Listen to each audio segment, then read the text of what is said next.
Folks, welcome back to the Biz World channel, the NBC Network, iHealthRadio, The Works. Today, with a guest that's going to take us into how to really be better at public speaking. And, he just does that work. He helps people, train them to do better and be authentic in their way of communicating. And TEDx speaker, a great story that we're going to hear today. And my guess is Miroslav Petrovic. He's hailing all the way from the future. He's in Australia, and we are in the past in the New Jersey, New York area here. But Miroslav, welcome to the show, man. Thank you for having me. No, it's a pleasure, man. And your topic is an interesting topic and a needed topic because it's in the world of everything we do. It's about communication, right? Yeah. And I think we hear this a lot that the number one fear I think in the world is public speaking. Is that even a myth or is that a reality? Is that truth? Is that I, really ranked I that way? I think public speaking brings our fear to the surface. I don't feel the fear is public speaking. I feel the fear is probably being seen for who we really are, and that can be a terrifying thing. And when we have nothing to hide behind, that's where the scary thing is. Like where people are really going to see us, they're really going to see, you know, maybe the insecurities we have where we're not great, where we maybe stuff things up, but also I think it's equally as terrifying to be able to shine and for people to see how good we are, how lovable we are. Like, those parts we usually hide underneath the surface as we go about everyday life. Ooh, that's gonna fill the whole hour right there because this plan, yeah, because I mean you just touched on quite a bit right there in the idea of like who we really are and how do we perceive and how do we project, right?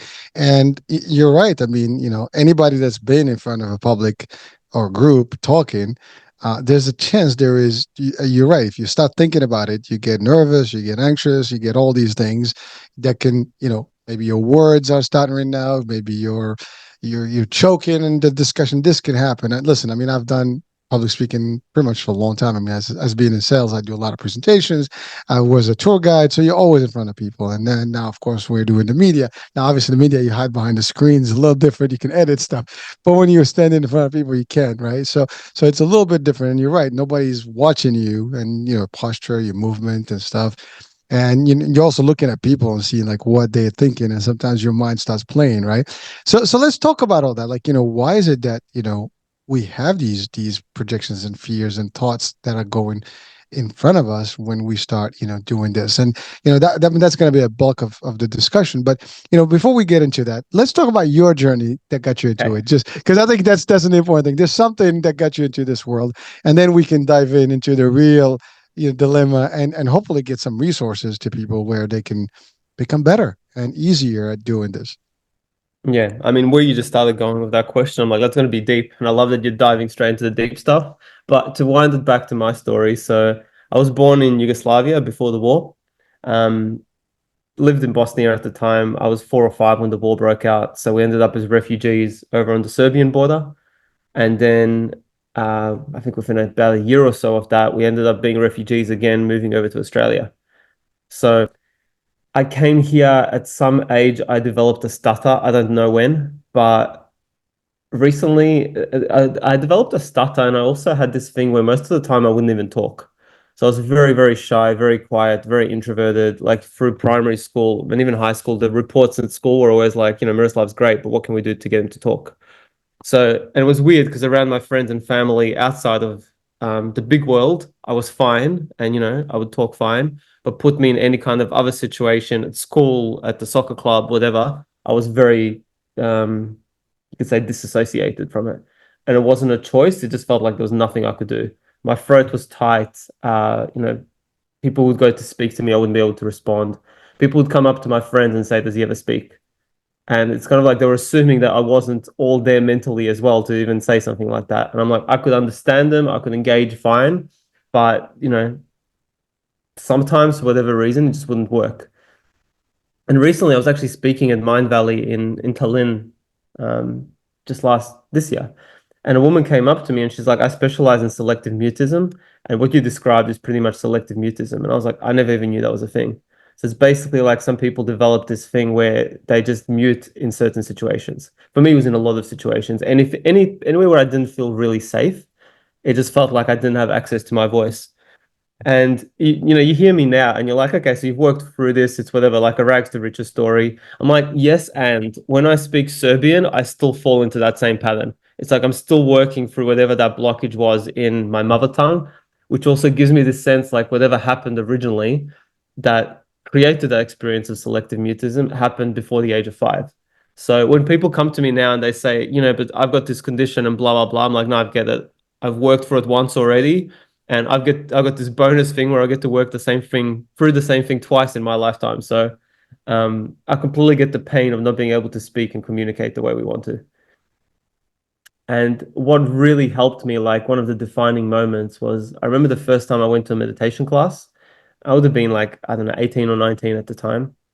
And we sat down and we meditated. And I can't even describe this feeling to you. It's like I just felt like so deeply at home inside myself. And it left me with this yearning feeling of like, oh my God, why did no one tell me about this? I've gone through almost 2 decades of my life and no one told me this would be possible. And I very quickly started asking myself the question, how do I have more of this? How do I live as deeply connected to myself without needing to sit close-eyed on a meditation cushion? And what started coming back really quickly, first my meditation teacher was like, you're a teacher and a speaker and you need to go bring this stuff into the world. And I didn't really want to hear that. I was the shy little kid that just wanted, even though I was 18 at the time, I was still internally the shy little kid. And then, my intuition was like, it's time for you to teach, Miroslav. I had friends from high school going to me, can you teach us how to meditate? And before I knew it, that started opening up. And when it did, when speaking to a small group of people is scary and you suddenly go into being the center of attention where you're leading a group of people, you would think it gets scarier. But something happened for me where I was like, everything I've learned in meditation, I'm doing the same thing, but now my eyes are open and there's words coming out of my mouth. It's like I'm still as deeply present as I was in that state, only now communication is happening. And it's been a very slow and gradual process, going from that to speaking to thousands of people all over the world and the TEDx talk and everything else that's happened. That's a bit of an overview. I don't know if you want to dig into specific bits or where you feel inspired to take it to from here. Well, it's pretty interesting stuff because, well, first of all, like, I mean, the original story about the war and being at that age, I mean, I'm sure there's an impact that anyone, I mean, at any given age, if you're at war, things are going to be, affected, right? And certainly, you moved, a couple of times, and then you moved to a different country. I think, I mean, the language also, you needed to learn English, right, and all the stuff. And so I think that's a possibility. Again, you just discovered that there's such a thing as a selective mute, right? It's natural thing, as you said, and that is amazing because you wouldn't think about it. I mean, I would think you just got shy. I mean, when you were first describing it, it just felt like, you didn't feel like you belong. And I've had discussions before about people that are doing that, or people that are, transiting from one country to the other, and the language barrier happens and it takes time for them to acclimate, right? But it wasn't that. It was just that you were selective as to your situations. And then you talked about the idea of meditation. Now, this meditation thing, it's funny because it keeps repeating itself as a theme in most of the shows, or not most, but a lot of the shows. And they're completely, not, in a wellness sometimes, and yet meditation happens. It is a big deal. And I mean, from the experts I've already interviewed, and meditation is a thing that we need to all, kind of partake in. And I think it's something that we should all adopt as a practice. And the more we do of that, the better we are. Because from the mental state, application, it's a big deal. From a health, perspective, it's a big deal. And I'm talking physical. From a business perspective, from dealing with situations, so it works in a lot of different, dynamics. And again, I'm telling you, it repeats itself. I mean, if you listen to maybe like 5 out of 10 shows, there's a reference to some meditation level, right? Especially when you're talking about human factor and interactions and things like that, and being in your best, position, mind, spirit, and body, right? So it is a big deal, and it certainly worked for you, and it helped you. And I love how you kind of translate that you're still in a state of meditation. You just that you use it now verbal, I guess communication skills with your eyes open. So again, it's also a matter. It's a perspective, right? Now how you look at it, you define it though. I'm still meditating. I'm just doing it in an open eye format, which again you wouldn't think about it that way, but but you kind of broke it down to a science for you that worked, and it justifies it well, and it describes it well, and certainly helps you deliver. And that's a pretty cool thing. I mean, again, this goes to our audiences, whoever watching and listening. Sometimes we all have these situations that we get in, and you got to figure out a way to break it down to make it easy for you. And again, it's you took something that was, everybody knows meditation. Usually you just close your eyes, you just get into the moment, get into a space, focus on a point in life, maybe a sound or something, and just be in that moment and live that stuff, and get your tone and everything nicely synced, right? In this case, you do the same thing, but you're just doing it in a better way, and you're able to make this shift to whatever that drives you in the business, to do it correctly and rightfully, and make it work for you, and it works. And again, for you guys watching and listening, this is it. I mean, this is just one way of doing things for you. And but it may not have. It doesn't even have to be meditation. It could be anything else in life. You have to figure out a way to make it work for you, and that's an important message I think that we all should take with us. I mean, I love those things because they help me as well. Because you always, like, that's a reminder that what, in every situation there's a solution, and if you take it for what it's worth, you're probably going to be like not good. But if you break it down to science to you and how it's going to make you feel better, you can make it a process that works. All right, so now, like, you did all that, and then it got you to the point where you really are teaching and talking to people, and then teaching other people how to communicate. I mean, that's an amazing story, from like not being able to speak and being shut down, to like someone who actually talks in front of thousands of people. I mean, TEDx is a big one, right? I mean, I don't even know if I've never entertained the idea of TEDx personally, but yeah, it is a big deal. I mean, because everybody, I mean, it must be nerve. I don't know. Right? You Yeah, probably, a it's a legacy. lot. I'm sorry. You know that TEDx is going to outlive you most likely. And that's a crazy thing, to think like, okay, this thing's going to be here when I'm gone. My children might be watching this thing one day and I'm not going to be here anymore. So it is quite like a substantial legacy piece. And I mean, the same could be said of any digital media, but like reels I made on Instagram do not have the same gravity and weight as the TEDx. The TEDx has this thing like it stands alone, like a book or something would. So there is a grandiosity around it, we could say. And I just wanted to piggyback off what you were saying before. It's like sometimes people say to me, I've tried meditation, it didn't work. And for me, that's equivalent of saying I tried eating food and it didn't work. It's like, no, you tried probably one or two different forms of meditation. Like maybe you tried, I don't know, a pineapple pizza and you're like, I don't like this. Right. Go find a version of meditation that does work for you. Because for me, it's just as important as having a food source that we like. For some people, that could be through running. But running, like to bring yourself to exhaustion, is very different to running when you find the meditation inside of it. And even just like the closed sitting practices, I mean, there is thousands of different techniques and they're vastly different to each other. It's like the difference between playing football and golf in meditation form. And it's like when you find the one that works, it's like your inner world just starts opening. Your inspiration, your desire, your confidence, then you're like, whoa, it's just getting really clear where I need to go. Well, that's a big point, and thank you for bringing that up, because you're right. Again, that explains why meditation is big, and it keeps repeating itself in all different areas, because it's not one thing; it's a lot of ways, and Exactly. they vary in intensity and style, and teachings and how it works, and it does actually deliver. Doesn't matter. Anyone that I've talked to that practices meditation, a form of meditation, is just a better person in terms of how they approach things. I mean, you have a different way about yourself. And I Mm. I want to touch on what you said about the legacy, right? And I love it. I mean, you're right. TEDx is big, and a talk like that stays beyond you, and it will inspire people. And but at the same time, preparing for something like that, and knowing that you're going to be watched by a whole big audience. And I think that's the biggest part about when you're public speaking, is that you're looking at these folks, they're looking at you, and you're trying to read them. I think that's happening. That happens a lot. You try to read yours, and that's where, I guess, if anyone that watches goes to theater and or comedy, usually the lights are dim, on your side. So those guys that are on the stage, they don't really see many, of us out there. You just see it basically shadows, right? and that's on purpose, because if you start seeing everybody that's staring at you, it becomes very, nerve-wracking, right? So there is a technique behind it, there's a reason behind it. But you're prepared, doesn't matter if you're in a beam of light, you still be able to do it, because you know how to navigate that, you know how to interact with those faces in front of you. I mean, someone I was reading something about this, where you just have to think about everybody as a particular look, or particular shape, or particular face, so you can ignore all that stuff.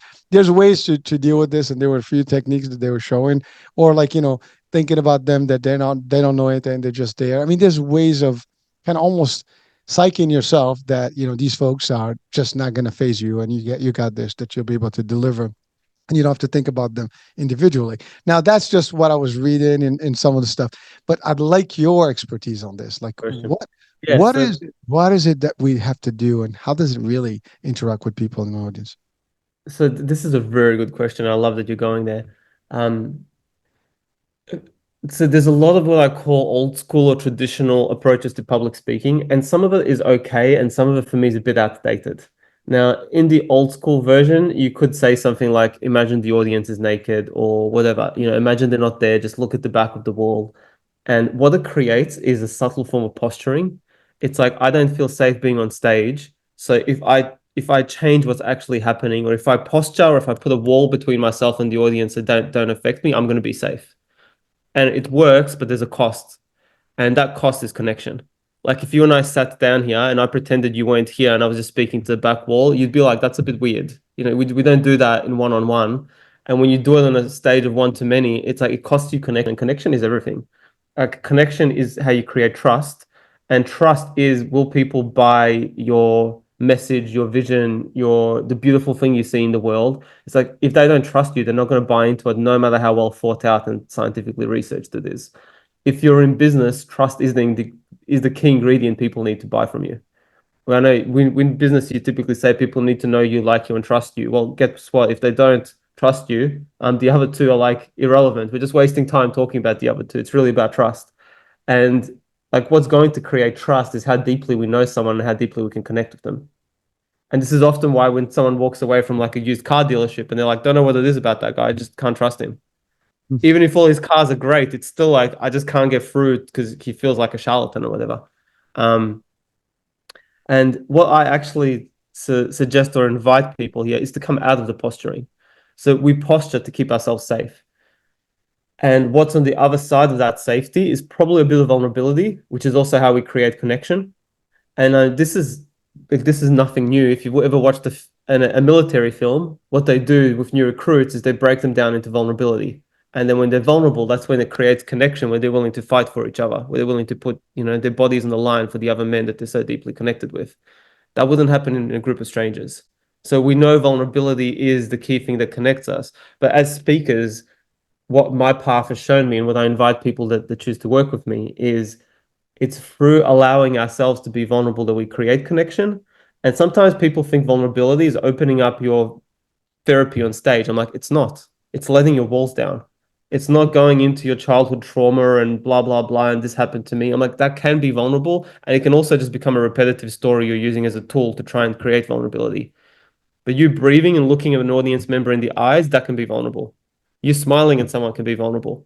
And if you're always smiling, maybe not smiling and just delivering something really powerful is where your vulnerability is going to be. So it's like, it's a unique mechanism for all of us to find that sense of like, okay, here's how I can open up and connect with these people more deeply.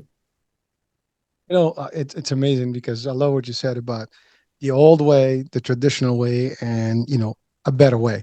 And that is, again, that's something for our audiences to take to the bank, because in any given moment, things have to improve. The process improvement has to happen all the time. We have to innovate in everything. And we cannot stick in the past and be like really just attached to old ways, because the old ways, they worked at a certain point, they might still work, but there's always a better way, right? And so if we adopt this philosophy of always learning new ways and improvement styles to anything we do in life, will be better, business in person, in everything.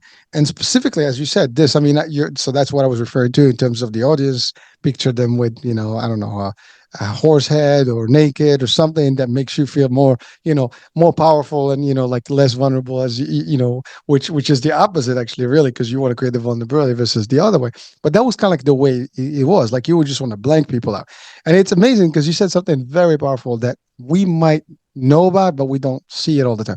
If anybody watched comedy, you would know that the first thing the comedians, they want the lights on and they start picking on some people on the first rows, a couple of rows, right? And that's exactly what you said. Like you're building that connectivity with your audience. You want to get, excited. Believe it or not, that's a technique we use in sales and training too. And so when I used to teach, what in big groups, what you do, you have a couple of people that are your go-to people. You kind of connect with them, as you start your breaking the ice concept, right, on trainings, and then they become you're like, hey, so we become more friendly with those people, maybe with those people than others, and then you always have one or two people that are your critics on the group too. There's always one that's looking at you like, you're not, this is not, you see the head moving the wrong way, and they give you the wrong vibe. So you know how that works, right? So for those people that are afraid, being in front of people, these are things to expect. You're gonna have people that will give you the look like, what the hell are you talking about? Or they're gonna question, and then you have the people that are gonna be like you're excited, people like they're gonna be like all over you, right? Like they move and they have the smile and you get them excited. But so it's amazing how it works. But in the comedy, as simple as that, it is really a technique and it works. I've seen, every comedian, they go on stage, I'm sure they're not sure what that reaction is gonna be like, that crowd's gonna be like. When they start hitting off with a couple of people, you can see that they shift, in very more comfortable way, and their act becomes much better, and they go really deep and get crazy on the public stuff, and they have fun, and it goes the same way in trainings and classes and sessions and coaching, Mm. and even sports, you know if you're especially in leadership roles, sometimes you want to get people pumped. You can't get them pumped if they're really not buying your Kool-Aid. Right? You want them to get excited with you. So there is that, but it takes that step to, as you said, to stage yourself in a comfort zone where you can handle the crowd and whatever interactions. But with that connection, you're right. It's going to be dull, and you're going to be just like you will feel. Sometimes you will feel that if you're not hitting, you're not getting any revive, reverbing. I would say what you will find is that you feel like you're just talking to yourself, and it gets a little. It can happen even in podcasts sometimes. I mean, literally, if I keep talking and there's no interaction, that's going to get boring, and vice versa, right? So it's got to be like back and forth, because the conversation will end eventually, and it's just not going to be somewhere, right? And it's a big deal. So it's an important. So thank you for really bringing that to our audiences as a style that can make really a difference in how you interact with folks. Yeah, completely. And I mean, there's multiple bits we can bring into this. But I remember listening to, I think it was a TED talk. They were talking about the research behind addiction. And don't quote me on this because it was a while ago that I listened to it. But they basically said something like, instead of looking at the symptom of what people are addicted to, let's look at the cause of that. And typically, what it comes down to is not enough connection. Like what people are yearning for is connection. What we're all yearning for is connection. And when we don't have that, uh, the way we fill that gap is by going to, whether it's a substance or social media or something else to try and get that hit of connection. And for me, the biggest blessing, and I've said sometimes to my students, when you're on stage, people might feel more connection with you than they do in their intimate life. And just like what a blessing and a privilege it is to be able to offer people like a real connection when you're on there, and not some pre-rehearsed scripted thing you wrote at home, but to actually bring something real to them. Because that time, if people have carved out that time, we're so like getting more and more time poor as things go on. It's like if people have carved out that time to sit with you and to listen to you, for me, there's a relationship of sacredness of how do we bring ourselves fully to this moment if we're going to share it. Well, that's a big one. And by the way, I think you're on the money there, because we've had different shows on the mental health things and the impact of social. You're right. People are learning, like, literally to they're yearning to the concept of connecting with others, and most of the time they connect with people that I don't even know. I mean, when you go on social media, you have followers, you have people that you interact with you never met, and probably you'll see that today. I mean, people that could be on your same table, you're disconnected with them and you're connected on your phone, right? And we see these memes all over the place, where they show like how we become as a society. But there is that, as you said, it is an addiction. And to your point, it is really to get that deep connection with people, to find yourself somewhere else. And you are staging that, you're making that happen when you're connecting to a public speaking event. And you're right, these people are paying the money, spending the time, and moving whatever you are to listen to your talk and get real stuff, real value and insights that can help them in whatever they do in their lives. I mean, certainly these people that speak, whatever they're speaking about, they're experts in general of what they're talking about. When you go and train people, you know your stuff. And when you stand there, like when I train my people, I know my stuff, right? And so everybody that's in front of the folks, you don't just go. That's one of the hardest things is, even, I mean, we have in sales, right? Not everybody can do it, because not everybody can go and start presenting and breaking it down and building that relationship and stuff like that. People are, for the most part, timid, they're shy. Well, we all have sales in us, right? Which means we all can do, but we just don't apply that character that is built in. Only a few people can highlight it and become that and use it and utilize it for whatever they do. And it happens. I mean, think about lawyers. Imagine you're shy and you are a lawyer, or you're afraid of talking. You can never be a lawyer, right? You need to go in front of a judge, a court, a jury, whatever. I mean, there's always going to be like pitching, for or against, right? You can defend or you can, prosecute, but at the end of the day, it's the same concept. So there is a lot of that stuff that is around us. Now, let's talk about the transition. Someone who's really completely like in that zone right now. How can they get out of it?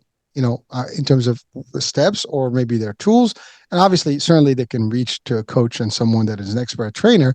But if they don't have that access, what would you recommend? Yeah, read my book. I love it. Uh, That's it. That's a perfect resource. That's right. That's what we yeah, hear. I have had people that read the book and said to me, "You've just given me everything I need." Um, and even like I had one guy that was I don't know what you call them, like a funeral director, like a person that does Yeah, yeah. the That's exactly funeral. right. He was like, "What you gave me in that book has completely changed the way I do things."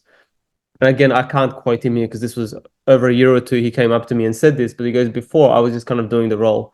Now I've started connecting to the family, really getting to know who it is I'm representing. And not just to get the notes, but it's like, how can I bring their energy through when I'm on stage? Not just how can I talk about them? Like that's a whole different game. What I often invite people to do is like the only way you're going to make leaps forward is through reflection. Now, using a coach or whatever is basically a shortcut because they know exactly what you need, the journey you're going to go on, but you don't need a coach to self-reflect. You can self-reflect. The reason why most people avoid it is because it's hard work. Like looking at ourselves and seeing clearly the parts of ourselves we haven't been able to see takes discipline, it takes time, and it takes an air of being real with ourselves and being compassionate. Like the part of us that needs to be seen, if it's met with judgment, it's not going to open. You can be like, oh, Miroslav, you need to be more exciting. But it's like, yeah, but if that part of me is feeling judged in the way I'm self-reflecting about it, there's no progress there. There's just data. So as a couple of things I would say is when you get off stage, do some journaling, what worked well, what didn't, and what you were personally yearning for more of. And a couple of tips that I also suggest here is journal into your relationship to the audience. What was my relationship to the audience? What was my unconscious relationship to the audience? And if I was to step on stage again, what could I do differently that would allow me to build that relationship to the audience? Now, when you start opening questions and inquiry like that from like a heart-centered place and receiving what you need, it's like magic starts opening up. Well, stuff. I'm listening to you, and I'm literally visualizing, some of the stuff. And you're right. It's, first of all, I love the idea of the book, because that's what it is. I mean, it's a guide. It's something that can help and give people the tool. You stated something about coaches, and I have a lot of coaches that come on, and coaching is an important piece. But there is also a difference between coaching and mentorship and mentoring, right? So there's you need to know what you need and how long you need it for. Is something that's permanent? Is something that is continuous? Something that is short term. You need training, you need coaching. There's guidance. So there's a lot of stuff. But I love what you said about reflecting on your show. I mean, I do it on my shows too. Like literally, I listen to these shows like maybe 5 times after the air. And believe it or not, you know how many times I've learned things that I said wrong or things that I should have done better. Things that even that I have listened to the actual guest sharing with me, and I talked and interacted. And I'm like, wow, I didn't get that at the same time. I mean, I talked about it, but it's deeper. Like you really get to reflect more, and also it helps you improve things. Remember, I talked about improving, everything that we do. So it is important, and you're right. You do feel the difference when you finish your talk or your training or anything. You can sense the vibe and the actual frequency and the energy in the room when you're like really getting excitement and where you just didn't do it. We all know that when you do a weaker job, you know it. When you do a Yeah. greater job, you know it. So, there's no doubt about that. But the case, as you said, is like, how do we, make the transition? Yeah. So what? It was a bad, we all entitled to have a bad day, or, you're not always going to have the same energy, the same everything. Sometimes you're on your weekday.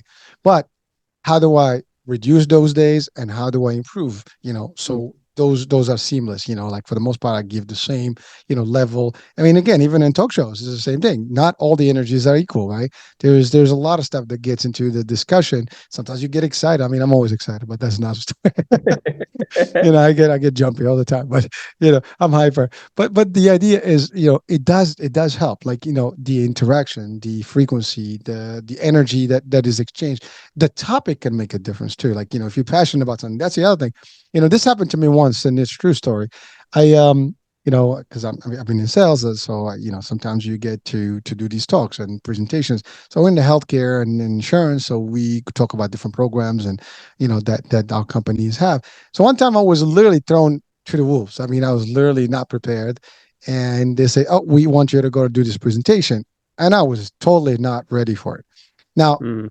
as sales leadership, as salespeople, we will wing anything, right? I mean, that's just a fact. You ask any salespeople, you tell them something, they'll make a speech about it. But that speech was not really the right one. You were just making do because you wanted to. Actually, you had to. You had no choice. You were thrown there, and yeah, you're up. You make it work. So that's another thing. Like I personally, and I recommend this to people. If you're not good at what and at a topic, either learn that topic or don't do a presentation with it, because you're not going to do the best. You're going to be People are going to read right through it, and it's going to make you feel worse about yourself and how you're going to present, and it's going to beat you up a little bit. You don't want that, because that day, I tell you, I mean, it stayed with me. This was like 20 years ago, but it's one event, one presentation. It was literally 10 minutes that stayed with me, because I know that I was like completely like, in the zone. I'm looking at people, I look at me like I have three heads.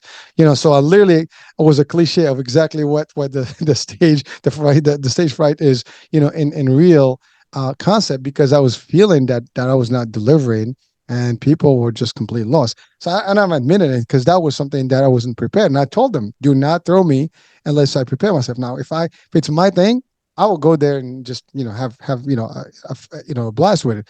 But it's something I have no clue about. You just want someone to speak about it. You give me a couple of bullets that I'm not even familiar with.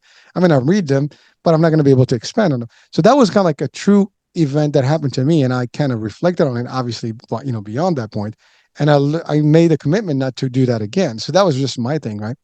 So again, I'm sharing this because you've talked about the idea of like how to reflect on your person and do your journaling and things like that. And I mean, I'm telling you, 20 years ago, it's still here. So it was an impact. And I'm sure if you're listening, you can reflect on an event that you've spoken to, especially if those of you that are out there that doing speeches and things like that, presentations. It could be even in just with colleagues at work, right? Sometimes it can happen in a meeting. It doesn't matter. It depends what your work you do, and if you're in a boardroom, or if you're in a bunch of operations meetings, you're gonna have these discussions, and sometimes you're the one that's the point to. That's the other thing. It's funny because you're in sales. When you're in meetings, there's a chance you always get volunteered. No one wants to talk. Like, yeah, let the sales guy do the talk. So when you do groups, and group sessions, there's always someone that has to present. it becomes you. So you're the default guy or gal. So it's an interesting stuff, but this is a big deal in terms of, what you do. You help people kind of get really stronger, get people to the next level where they're not phased by anything, right? So that's the thing. Like your book is a guide, but you also work with people, Mm. individually, if I'm not mistaken. Both individually, lots of groups actually, mostly recently. But I have done a lot of individual work over the years too. So groups are as your primary right now. Yeah. Okay, now the groups can be smaller, larger. Yeah, depending on so the entry level stuff is bigger, and then the further into the intricacies and subtleties we go, the smaller the groups get. And what kind of audiences do you really? I mean, is it corporate executives? Is it salespeople? Is it operations? Is it just normal people that just want to be good at communicating and connecting? How does that work? What kind Uh, of are they different? Is there a difference between them in terms of who they are really? it's people that really want to be of influence, and the more people I attract, the heart centered people with good hearts that want to do something good in the world, and that can be a mix between. I get a lot of coaches, I get existing professional speakers or like corporate trainers. I get people in corporate that are in positions of leadership and are presenting regularly or know that their role is going to involve presenting regularly and that they really want to do a good job. But yeah, it's essentially the main ingredient there is influence. Right. So in the world of business, there is a big tendency now to see a lot of CEOs, a lot of people, you know, get into public speaking more and more and more. Besides the TEDx talks, I mean, that's a big one. But not everybody makes the TEDx talk. But there's other talks, by the way. There's not just TEDx, right? There's many ones. But that's one of the biggest ones. But they also do a lot of podcasting now. So podcast is like the next wave. I mean, everybody that's out there that has a product or business, there's a good chance they want to be. And there's groups. There's actually agencies that just specialize in connecting speakers to podcasters and hosts and networks where they can actually present their values and insights. So how does that contribute into their profit? I mean, if in your assessment and your expertise and experience, what is the correlation between real public speaking and being good at it and really generate better profits and better conversions of your products and business and services? Yeah, I mean, it's well, when you go into the corporate side, I think it's a different game. If you're running your own business, it's a no-brainer. Like if you're the person getting on stage, I know people that have built their whole business, like even product businesses, just ripping on stage because they realize if they go on stage and sold their passion when speaking about their product would just fly off the shelves. I spoke to one guy that he was like, my team actually told me you have to stop speaking. We can't keep up with the supply. Oh, I spoke to an author that pretty much told me the same thing. She used to be she used to have a publishing house like that she was signed up with, and she she ended up leaving the publishing house, self-publishing, and found she was selling more books, doing her own thing, and she was making more of the profits as well. Because every time she got on stage, she was like, people would love me, they'd love the story, they'd go and buy the book. I often speak about if you look at something like marketing costs and how much it takes to accrue new customers. Every time you get on stage, you get new customers. And if you're smart about it, you can run your own stages, which can be very profitable, and people do run a pure business of that. But if you don't want the headache of that, you just get on other people's stages. You get on, conference stages, stages that are already there, they're holding your ideal market, and you build relationships very quickly from that place. And even if you're an introvert, it's even better because now people come up and talk to you. You don't even have to start the awkward conversations. Um, and my sense is for CEOs, it's the same, but it's a different game. It's like where they're speaking to and who they're speaking to. Like if you're speaking within your own organization, I've had CEOs and leaders I've worked with that are like, I know I just have to enroll my team more. And I'm avoiding the speaking situations. When I am getting up to speak in front of the team, I'm just kind of fumbling my way through it. And I'm not really stepping into the fullness of my own leadership. And I'm like, great. And what I often say to people is like, recognize speaking is the symptom. Most of the time, I don't actually work with people on like, let's get you to articulate words better. I'm like, that's a fucking waste of time. Sometimes it's right. 90% of the time, it's a waste of time. What we want to do is look at the part of you that's afraid to step into your leadership. And when you're okay fully stepping into your leadership, you'll be surprised what happens with your speech patterns. Most commonly, people's speech gets deeper, it slows down, they suddenly start holding more presence and confidence. And it's like, yeah, now you're taking up your leadership position. So that's a big one because you're right. Like, when you're not clear, you talk faster, you quicker, you just want to get through it. But when you really are an expert at it, you just take your time, you can break it down. You're really in the character. I mean, you're there. I mean, you're deep. And you get people immersed into the story and they get with you. And you're right. If you're selling your own products, there's a good chance that you're going to get a lot more sales and profitability. So that's a big thing. So again, for those of us out there, entrepreneurs, business owners, it is the wave. This is the way to do it. I mean, you got to, pitch your whatever it is that you have as your offering and your value, and you'll be able to do more and more of that. But now, if you're not sure, or if you have difficulties about starting, and that's usually the biggest thing, right? And everything else is start. So that's a question to you. Someone who's completely novice at this, they have all the skills and the stuff, but they have not done that yet. You know, how hard is it for them, and how can they easily get into it? Based on your, Yeah. advice. Find low barriers to entry where you can just start. Now, I remember when I started, people were saying to me, I firstly had the hit. I'm like, oh my God, speaking is going to be my part of my career, a big part of my career. That's the direction I have to walk in.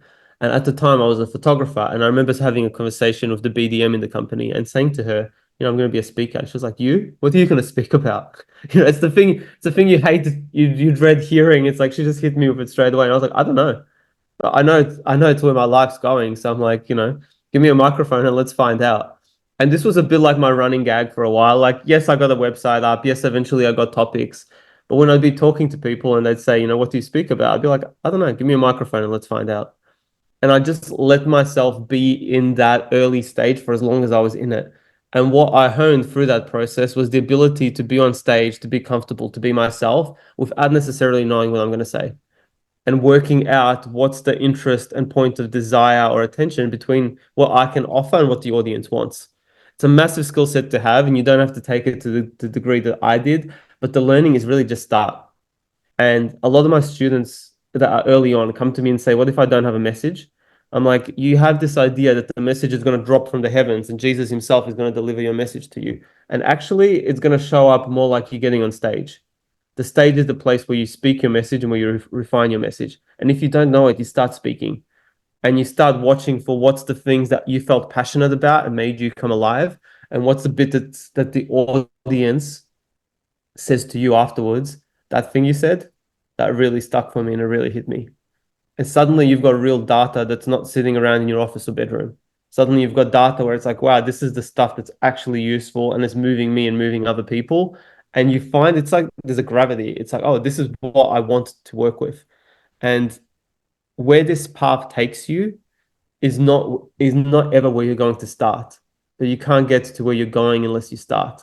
So when I started speaking, I didn't know I was going to be a speaker trainer. But I started getting on stages, and after getting on enough stages, people started coming up to me after I got off stage, and they were like, "Miroslav, whatever you're doing, it's very different than the person that spoke before you and after you, and I want to learn how to do that." And first few times, I was like, "This is curious," and I started getting goosebumps as people said it to me. Like my whole body would go up and down with goosebumps. And I was like, "I have to listen to this.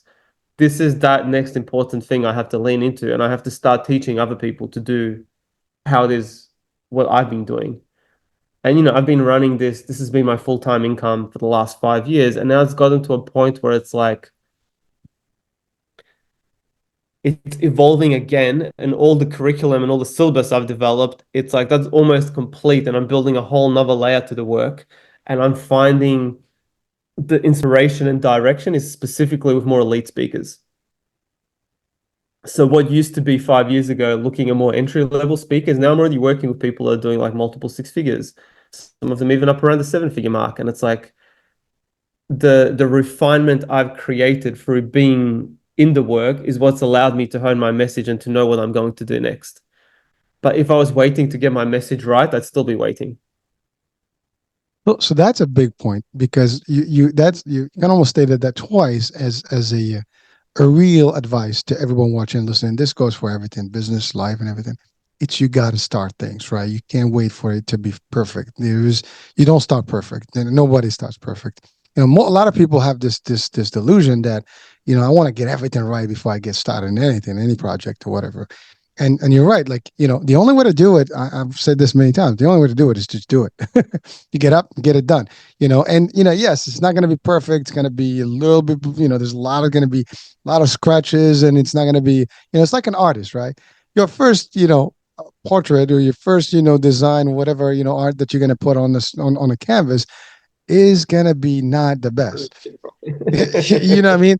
Well, I mean, maybe there are, I mean, I'm sure there's some top notch, folks. But the idea for the normal person, when you start doing something, right? It's not going to be the best version of whatever that you're going to have. Now, a few years later, after practice makes perfect and so on and so forth, you become, I mean, Jordan, in basketball, right? His first shots, were missed, right? But eventually he doesn't miss, right? There's a lot of these analogies out there that we can relate to. But the fact is, you got to do it, and only way is to get in, make it happen, and work from there. And I have a really good story for you here. yeah, This please. just reminded me as you were saying. So I remember a good like maybe decade and a half ago when I was very early on in my speaking days. Um, there was this speaker that was coming for Australia quite often, and I had a lot of judgment about him. I was like, this guy's just full of shit. I know he's popular, but I'm like, I don't fucking believe his stories, and I think he's just made them up to get popular. And I was like, I was watching myself, like really fiery judgment, And at one point, I was like, I need to confront this. Like this isn't useful for me to be carrying it, and it's not useful for me to be judging him either.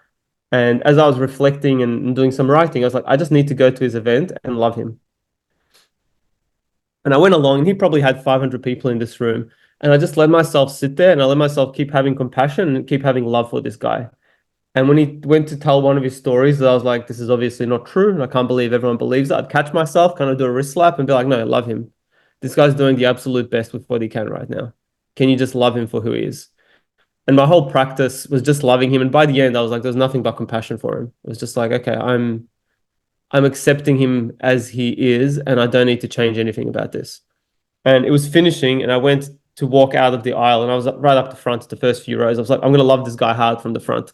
And I walked into the main aisle, and I started walking out. And I'd already been on some bigger stages, and I was running my own event at the time. And as I was walking out, this woman starts walking towards me. She's like, "Oh, Miroslav." And I remembered her face. I couldn't catch her name, and I knew who she was. And it's like she looked at me, and then she looked through me into the stage, and she goes, "You're going to be doing this." It's like she was reading me, and she was reading my future or something. And it's like it was again one of those goosebumps moments. And she goes to me, "But you're waiting to be perfect." And she looks back at the stage. It's like she's seeing me on the stage again. And she looks back at me and goes, "But you're not going to be perfect. You're going to be the one that's on stage telling people it's okay to not be perfect. And you're going to give everyone else permission to do what they have to do." And it's like, as she said it, like I almost feel tears flowing through me, just the permission and the undressing that happened inside me, that it's like, there isn't no fucking perfect. Like the old style of doing this was based on perfection. And what people are yearning for these days and more, especially as things get perfected with AI, is just like the humanness. Like we want to feel each other's rawness and aliveness and presence with each other. And I remember walking out of that room, just being on top of the world, like, oh my God, me coming here and meeting whatever judgment I had on him, was judgment I had around myself. And this woman just gave me the permission to be like, this is the step forward. This is the way forward. Awful stuff. And really, thank you for that, because what you're referring to is just being authentic, being your true self. And I think we all sometimes need to face that reality that we will never be 100%. There's no perfectness. you know there's no perfect, period, right? So you're gonna have to deal with that, and that's a reality. So you can get as close as you want. You can try to be as tweaked as possible, as polished as you can be, whether your look, your speech, your accent, whatever it is. I mean, that's the other thing. Some people, you feel you get judged about a lot of things, right? Your accent, your look, your feel, your dress code and stuff. I just had a show about, like, how you feel in your own, like your get up, your look, how you present yourself can make a difference, right? But these are all things that we are always caught up with in our minds. Like, what would people think about me? How do I should I walk, or should I dress? How do I, But if it's not you, people are not going to see you. You want to be you for them to see who you are, really, right? And so you deliver as your best ability. And, like, again, you just got to be, yourself, whoever you are watching or listening right now. And thank you for giving that permission to everybody out there about being that, because I think that takes a huge load of the shoulders of people and the weight over them, because everybody is concerned what how people. I mean, here's the good news. We referred to social media for a minute. What social media did, it opened up to a lot of creators and creativity and people to become who they are, and many of them are making great living doing the things that they love, being just who they are, and that's all there is. Some people are just talking out there. They're really just doing stuff that is not even business like, but they're just chatting and stuff and being funny and stuff like that. And that's who their character is. And they're making, an impact on people, and they're being influencers and so on and so forth. So being you is really what's required. You don't want to be, I can't be you, you can't be me. There's only one me Mm. and there's only one you. And that's actually a big deal. And I think when it comes to presenting and projecting and speaking to people, and you're right. I mean, she was right. Well, whoever she was, she read right. I mean, obviously she had that vision about your story. And now, by the way, thank you for acknowledging how you felt about this particular, speaker, because I was going to say, you're the guy that everybody dreads in the in the group.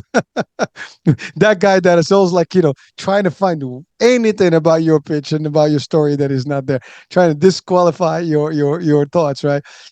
But that's okay. As a matter of fact, I've had those people literally. I mean, so I used to teach real estate courses, and that's something else I did. And you get about 35 to 40 people in the classroom, small class, right? And there's always one that no matter what you say, they always kind of like challenge and throw stuff. Now, at the beginning, I was kind of like get taken off from that, but then I realized, like, you just bring it on, baby. I got you. And then you start giving back to them, and you put them in their place, because they might know. That's the thing. Some people know things, but they know what they know.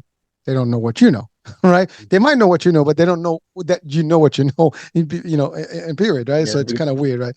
But the fact of the matter is, so they throw in stuff at you, you come back at them, and you make it stuff. And so it takes away that feeling anymore that you are being, projected in a way and looked at the other way, and so on and so forth. As long as you build the confidence that you can deal with those people. I mean, you look at politicians, right? Especially with press and stuff, they throw questions at them. They can navigate those questions with peace. I mean, they know how to navigate those things. Now, I'm not saying about bullshit and, people and your way around and give it, the run around and turn in the question into something different and get them like start with the question here and wind up with something totally different, and people don't even realize what just happened. That's usually a technique that's used in politics. But the idea is that you can always acknowledge things. And this happened to me once. I was presenting in a clinic. This was in my insurance days when I was still an agent. Like I was just presenting, right? So I go to these clinics and I talk about our products and services in the company. And one lady says, "You guys are bad company." She really stood up in front of everybody. Now here I talking about how I can help them and stuff, and this lady says, "You guys suck," literally. Oh, that's like the killer of your day. I mean, there was a morning, and it was about 30 people in this particular waiting area, and I was just doing this presentation, and I'm like, okay, well, so there are two things at that point, and I use this in training. Like I could have literally just lost my cool and just got excited or maybe just buckled up and went. I said, okay, well, no problem, ma'am. Let's hear your story. Why are you saying that, ma'am? So I really just highlighted her. Now she became my presentation. I forgot about everybody. It became her. So I'm like, talk to me. What is the issue? And so she explained to her, her experience with the company and why she was feeling that way. It's like, if I can resolve your issue right now, what would you think? How would you feel? Like, oh, that would be great. It's like, come with me. So I take her out of the clinic. We go solve the issue. She comes back and she says, you know what? I was wrong. These guys are great. He was able to fix my problems right now. And it changed the whole dynamic. So again, the story here is that you can, turn any situation when you are talking to public into a positive thing for yourself. As a matter of fact, I signed up quite a few people that morning after that, because she turned it into my benefit because, people know that there's, and I said, things can happen, folks. You don't expect, again, perfect, but what you're going to get is that you're going to get people like me to help you get things solved if they happen. And that's exactly, so basically they started the trust factor there, and we were a done deal. So I had a great morning, but it started off and I could have literally, disastrously, left that place and maybe gave the wrong impression to everybody and killed my future at that time, because that was it for me. That was like my clinic. And so simple, again, talking about a group and being able to kind of acknowledge different crowds, different vibes, different responses, and to your point, different prejudices or biases on someone. But again, you've established yourself as the higher person. You really learn to kind of put that away. Your personal stuff is not really the key. You got to give the people the benefit of the doubt, and you got to get to listen to them, to see them for who they are. And you did. And now you learned how to do this and teach others how to do it better and better worldwide. And that's a great thing. Now, the book has been up for a couple of years. Something like that. I lost count. Maybe a year and a half, maybe even two. And it is available on Amazon where people can get All it. the places. Amazon, Audible, Spotify. Yeah, just whatever you're using, you'll find it there. All right, perfect. So we'll link that into the description of the Ah, show. one thing. The book's called Give Them Goosebumps. Utilize the power of presence to own the stage of communication. But if you type in Give Them Goosebumps, that'll work. But it's going to be under Miroslav Petrovic. Miroslav, Miroslav, and then the surname is Petrovic, Petrovic. It's different than the way my surname might show up on this show, which is Bardovic. So we will make sure that's there, and we have it now on audio, video. So it's good we got that reference. But yeah, so thank you for that. Now to work with you directly, to coach and train, executives or group of people or leadership, how does that work? Is it physical, or you have to can you travel around, or is it just like through I guess technology, Zoom and otherwise? Yeah, both. I do both. I do digital trainings. I do in person. Whenever I can be there in person, I prefer that. Best thing is reach out, like any social media, whether it's LinkedIn, Facebook, depending on what you're after. If you're after more the B2C stuff, if you're looking for personal upskilling, any of the social medias you can find me in. Otherwise, if you're looking for more business stuff, LinkedIn is the place to go. Miroslav Bardovic. The website's being updated, so it's miroslavp.com is the previous one where you'll still find all of my stuff, miroslavp.com. But that's going to be transitioning to Miroslav Bardovic as well. It's Miroslav Bardovic. I think I introduced you as Miroslav Bardovic. so Yeah, so yeah. that's yeah, Bardovic. So, okay, so I get the right accent now. Do it right. So I can't help it. Your name is valuable, and we need to make sure it's correct. So thank you so much that was good. You clarified it without saying anything to it. I love it. Uh, but so well. Listen, we're just about the hour here. What could you leave our audiences with in terms of just a nugget of good tip? Mm. So if you feel safe to do this, what I would suggest is voicing the things that are on your heart without attachment to the outcome. And for me, this is probably the key ingredient, and I speak about it briefly in my book, and it's also the TED Talk that's allowed me to create any kind of success I have, from my wife to early sales. It was all just taking a leap of faith and being like, okay, I know in my heart what I need to say next. Can I say it even if I don't know what the outcome's going to be? And not be attached to the outcome. She might say no. The client on the phone might say no. The executive I want to work with might say no. But inside my heart, I know it's the right thing to say. And it's coming from like a good place. This isn't like yelling at people. It's coming from a good place. And my deeper relationship to it has always been that I'm speaking to life. And if I can let myself ask for the sale or ask to go out on a date with this person, even if this person says no, I'm getting comfortable in having this conversation with life. And it's just going to get easier to do it from there on. Thank you for that. That's powerful stuff. I mean, folks, you had an hour of quite a bit of tips here on how to be able to just communicate to the world without fear, being authentic, being you.